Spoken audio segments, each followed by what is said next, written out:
नमस्कार दोस्तों, जय माता दी। आप सभी का हमारे YouTube चैनल में बहुत बहुत स्वागत है। दोस्तों, माता रानी की कृपा आप और आपके पूरे परिवार पर सदा सर्वदा बनी रहे। दोस्तों, आज हम जानेंगे कि नंदी शिव जी की सवारी कैसे बने। हिंदू धर्म में सभी देवताओं के अपने अपने वाहन होते हैं। जैसे भगवान विष्णु का वाहन गरुड़ है, माँ लक्ष्मी का वाहन उल्लू होता है, भगवान गणेश का वाहन मूषक होता है। उसी तरह भगवान शिव की सवारी नंदी है।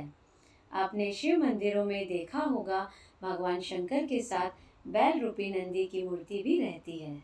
हर शिव मंदिर के बाहर नंदी विराजमान होते हैं।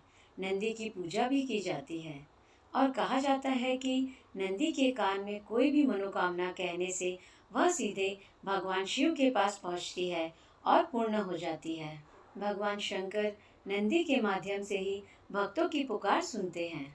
सभी मंदिरों में शिव जी के सामने नंदी विराजमान होते हैं।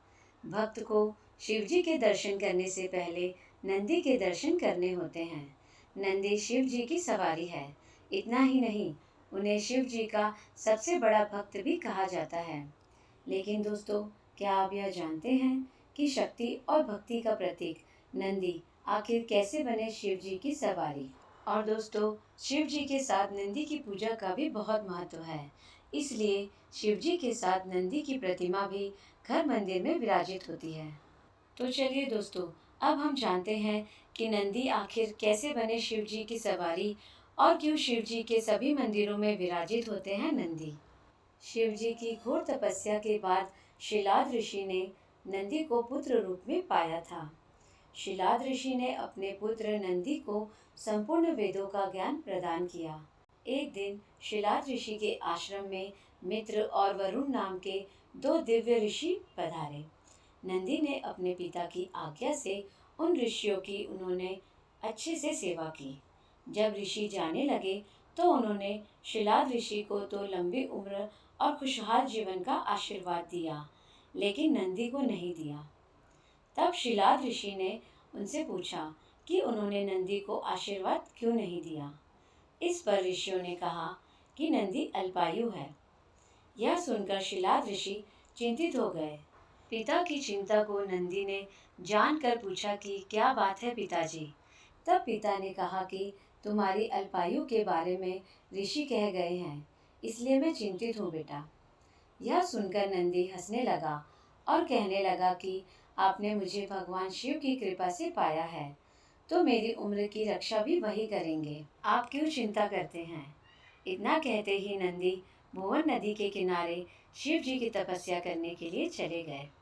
कठोर तप के बाद शिव जी प्रकट हुए और कहा, वरदान मांगो वत्स। तब नंदी ने कहा कि मैं उम्र भर आपके सानिध्य में रहना चाहता हूँ। नंदी के समर्पण से प्रसन्न होकर भगवान शिव ने नंदी को पहले अपने गले लगाया और उन्हें बैल का चेहरा देकर उन्हें अपना वाहन, अपना दोस्त, अपने गणों में सर्वोत्तम के रूप में स्वीकार कर लिया। दोस्तों, शिव जी और नंदी से जुड़ी एक अन्य कथा के अनुसार समुद्र मंथन के समय जब भगवान शिव ने विषपान किया था, तब विष की कुछ बूंदें जमीन पर गिर गई थी। उससे किसी को हानि ना हो, इसलिए नंदी ने उन बूंदों को अपनी जीभ से चाट लिया। यह देखकर सभी देवतागण हैरान रह गए, क्योंकि भोलेनाथ तो भगवान हैं, नंदी ने ऐसा क्यों किया।